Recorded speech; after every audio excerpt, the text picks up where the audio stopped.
क्या रोजाना आप गैस का गोली ले रहे हैं? तो रुकिए, ये खतरनाक हो सकता है।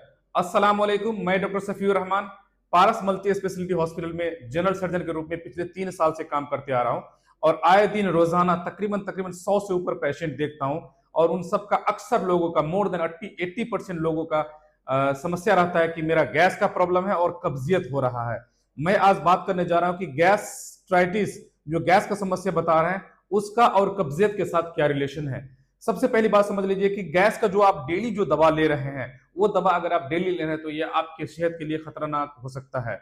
कभी कभी ऐसा लगता है कि घर में या गांव में या मेडिकल शॉप में आप जाकर के वहां से एक एंटासिड्स ले लेते हैं, तो उसमें अक्सर एंटासिड जब लेते हैं तो उसमें एल्युमिनियम और कैल्शियम मिक्स हुआ रहता है और वो दोनों जाकर के आपकी आंतों की धीमी गति को धीमी करता है। जो मोटा आंत पतला आंत जो होता है उसकी गति को धीमी करता है और ये एक वजह है, सबसे बड़ा वजह, कि आपका जो है ना पैखाना कब्जियत होता है और आपको लगता है कि हमको गैस की वजह से पैखाना कब्जियत हो रहा है। गैस अगर आपको बनता है, जैसे पेट का ऊपरी हिस्से में आपको जब जलन होता है तो आप क्या करते हैं, मेडिसिन लेते हैं और बार बार मेडिसिन लेने की वजह से आपका जो गैस्ट्राइटिस है वो तो थोड़ा बहुत सही हो जाता है, लेकिन पेट का जो आंत है, मोटा आंत पतला आंत, वो सब धीमी होने की वजह से कब्जियत होता है। और कब्जियत का माना आप समझ लीजिए कि वेस्ट प्रोडक्ट, जिससे पहले भी मैंने बताया था कि पेशाब और पैखाना जो है ये बॉडी का ये वेस्ट प्रोडक्ट है और ये बहुत देर तक आपके जिस्म के अंदर में रहेगा तो वो आपको खराबी कर सकता है। इसलिए कब्जियत को भी दूर करना साथ साथ में उतना ही अहम रहता है। खास तौर पे हमेशा बार बार अगर आप दवा लेकर के आपका गैस कम हो रहा है तो आपको सावधान होने की जरूरत है। आप आकर के इंडोस्कोपी करा करके आपको चेक करने की जरूरत है। तो जो नॉर्मल गैस जो है, गैस्ट्राइटिस जिसको बोलते हैं, कि आंत में जो इन्फेक्शन हुआ है, मोटा क्या कहते हैं गैस में, गैस्ट्रिक पार्ट जो बोलते हैं, स्टोमक जो बोलते हैं, उसमें अगर छोटा सा इन्फेक्शन है तो उसको वो कोई बैक्टीरिया तो नहीं करा रहा है, वो कोई ऐसे नॉर्मल जो पहले पेन किलर वगैरह उससे तो नहीं हो रहा है। ये सारे चीजें के जांच करके आप उस हिसाब से दवा लेंगे तो आप जो कल होकर के खतरनाक होने वाली चीजें हैं, जो एक अल्सर का रूप ले लेगा और वो अल्सर कल जाकर के जो गैस्ट्रिक कैंसर हो या ड्यूडेनल कैंसर जो बनता है, उस चीज से आप रोक सकते हैं।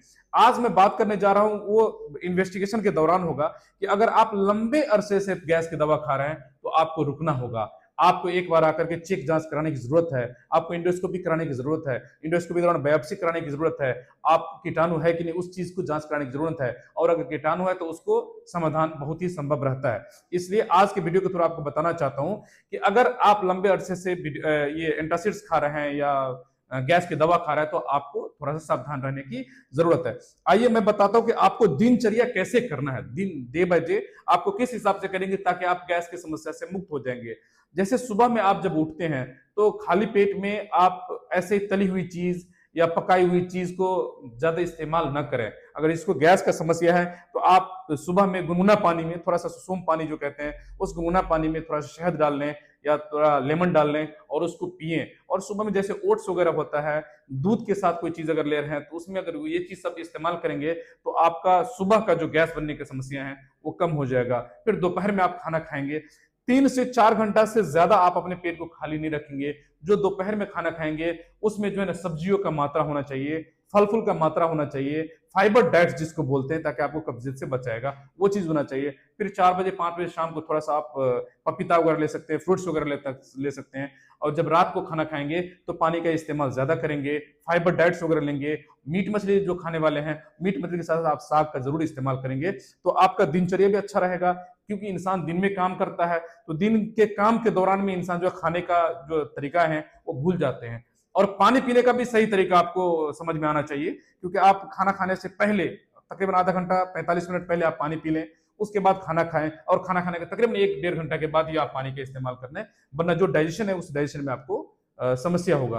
तो आज के वीडियो के थ्रू आपको बताना चाहता है कि हाँ, अक्सर लोग हमको पूछते हैं कि जिसको गैस बनेगा तो क्या उनको कब्जियत होगा, तो मैं बताता हूँ जी, जिसको गैस बनेगा उसको कब्जियत होगा। क्योंकि आपको गैस्ट्राइटिस अगर हो रहा है, वो जलन हो रहा है, तो आप खाना उतना सही तरीके से नहीं खाएंगे और एंटासिड्स वगैरह लेंगे, उसकी वजह से आपका आंत जो है, मोटा आंत और पतला आंत जो है ना, वो पतला धीमा हो जाएगा और धीमा होने की वजह से आपको कब्जियत होगा।